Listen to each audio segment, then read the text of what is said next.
അങ്ങനെ current charge അടയ്ക്കാതെ പറ്റില്ലല്ലോ. പ്രശ്നങ്ങൾ അതുകൊണ്ട് തീരുന്നില്ല. പ്രസാദ് എവിടെ പോയിട്ടിരുന്നടാ? പർച്ചേസ് ഉണ്ടാവോ? പർച്ചേസ് പ്രാരാബ്ദം പറയില്ല, തീരുന്നില്ല. ഇല്ലടാ, കറണ്ട് ചാർജ് അടച്ചല്ലേ ഉള്ളൂ, ഇനിയും കിടക്കല്ലേ. ഇനിയിപ്പോൾ 2 പിള്ളേരെ സ്കൂളിൽ വിടണം, അതിൻ്റെയാണ് ഇപ്പോൾ ആലോചിച്ചുകൊണ്ടിരിക്കുന്നത്.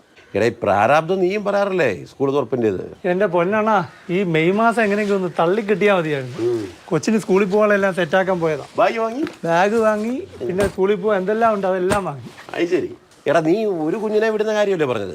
2 പിള്ളേരെ സ്കൂളിൽ വിടുമ്പോൾ ഉണ്ടാകുന്ന ചിലവ് എത്രയാണെന്നറിയോ? അതൊന്ന് സർക്കാരും ഒന്ന് സ്വകാര്യം. കണക്ക് നോക്കാം. കണക്ക് നോക്കാം. എല്ലാം ഒരുപോലെ ആയിരിക്കും, നോക്കാം. എടാ, ഈ സ്കൂളിൽ വിടുന്നതിന്റെ പ്രാരാബ്ദം എന്ന് പറഞ്ഞുണ്ടല്ലോ, ചെറിയ കണക്കല്ല, അത് വിസ്തരിച്ചൊന്ന് കണക്ക് കൂട്ടി നോക്കണം. ഒരു കുട്ടി സ്കൂളിൽ പോകുമ്പോൾ അത് സർക്കാരായാലും സ്വകാര്യമായാലും വലിയ ചിലവാണ് വരാൻ പോകുന്നത്. വലിയ വ്യത്യാസം വരുമോ? എടാ മക്കളെ, എടാ യൂണിഫോം ഡ്രസ്സും എല്ലാം എടുത്തോണ്ട് പോടാ.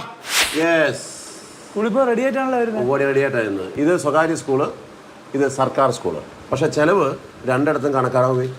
എടാ, വർഷം മുഴുവൻ ഉപയോഗിക്കേണ്ടതല്ലേ, നല്ലത് വാങ്ങി 2 പേർക്കും. ഇത് ബാഗ് ഒന്നിന് 1200 1000 രൂപയ്ക്ക് കിട്ടി. അപ്പോൾ 2 ബാഗോടെ 2000 രൂപ. ഭാഗ്യം, എനിക്ക് ബാഗ് വാങ്ങിക്കേണ്ടിയതല്ല കേട്ടോ. കഴിഞ്ഞ വർഷം അവസാനമാണ് ഈ ബാഗ് വാങ്ങിയത്, 850 രൂപ. ആ കാശിലാവും. അത് ശരി. അപ്പോൾ യൂണിഫോമോ? യൂണിഫോം വാങ്ങാതെ രക്ഷയില്ലല്ലോ, എല്ലാ വർഷവും വാങ്ങിക്കണം. ആണോ? ഇവിടെ 2 പേർക്ക് 2 സ്കൂളായതുകൊണ്ട് 2 യൂണിഫോമാണ്. എത്രയാണെന്ന് അറിയണോ? വാ, ഇത് സർക്കാർ സ്കൂളിലെ യൂണിഫോം. 2 സർക്കാർ ഫ്രീ ആയിട്ട് തരും. ഒരെണ്ണം നമ്മൾ വാങ്ങണം, 2 3 നമ്മൾ തയ്പ്പിക്കണം. രൂപ 1500 അതിന് പോകും. ഇത് സ്വകാര്യ സ്കൂളിലെ യൂണിഫോം. ഇത് തിങ്കൾ, ചൊവ്വ, വ്യാഴം, വെള്ളി ദിവസങ്ങളിൽ. ഇത് ബുധനാഴ്ചത്തെ സ്പെഷ്യൽ, രൂപ 3500. അപ്പോൾ മൊത്തം 5000 രൂപ. 5000 രൂപ യൂണിഫോം. അപ്പോൾ നിനക്കോ? എനിക്ക് 3 ജോഡി 3000 രൂപ. ഇനി പീറ്റിയുടെ യൂണിഫോം കിട്ടാണ്ട്, അപ്പോൾ 3500. അപ്പോൾ ഷൂസ് വാങ്ങിയില്ലേ? ഷൂസ് വാങ്ങി. ഷൂസ് ഒന്നല്ല, 2 ജോഡി ഷൂസ് വാങ്ങി. ഒന്ന് തേണ്ടി കിടക്കുന്നു, ഒന്ന് അവിടെ കാനെ കിടക്കുന്നു. ഒന്ന് എത്ര? ഒന്ന് 375, മറ്റേത് 370. ഒരാൾക്ക് 2 ജോഡി അല്ലേ? അപ്പോൾ 2 പേർ കൂടെ 750 1500 രൂപ അല്ലേ? 1500. എനിക്ക് 1 ജോഡി ഷൂസ് 350 രൂപ. ഇനി സ്കൂൾ തുറക്കും മുമ്പ് 1 ജോഡി കൂടെ വാങ്ങിക്കണം. മഴക്കാലമല്ലേ, അപ്പോൾ കുട വാങ്ങിയില്ലേ? കുടയോ?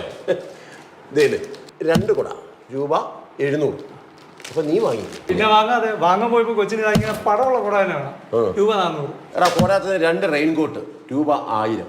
എനിക്ക് റെയിൻകോട്ടിന് 450 രൂപ. നീ പെൻസിൽ ബോക്സും വാട്ടർ ബോട്ടിലും നാളെ പോയി വാങ്ങണം. അതാ പറഞ്ഞേ, കഴിഞ്ഞില്ല, ഇവിടെ വാങ്ങിയിട്ടുണ്ട്. ബാ, പെൻസിൽ ബോക്സ്, ചോറ്റുപാത്രം 1, ബോക്സ്, വാട്ടർ ബോട്ടിൽ. ഇനി ഇതാ പൗച്ച്, കത്തുന്ന പൗച്ച്. ഒരാൾക്ക് 1500 രൂപ. 1500 രൂപ എല്ലാവർക്കും പോയതാ. വീണ്ടും വാട്ടർ. കാശ് എത്രയാണെന്നറിയോ? ഇതൊക്കെ ഇനിയിപ്പോ എഴുതാനും പഠിക്കാനുള്ള എന്റെ കണക്കൂട് നോക്കും. അതെ, ടെക്സ്റ്റ് ബുക്കും നോട്ട് ബുക്കും അല്ലേ. ഇവിടെ സ്വകാര്യ സ്കൂള് രൂപ 5000. ഇത് സർക്കാർ സ്കൂള്, നോട്ട് ബുക്കും ടെസ്റ്റ് കൂടെ രൂപ 1000. അപ്പൊ എനിക്ക് ടെക്സ്റ്റ് ബുക്ക് നോട്ട് ബുക്ക് കൂടി 5200 രൂപ. 5200. ഈ കണ്ടത് കൊണ്ട് ചെലവ് തീർന്നാ?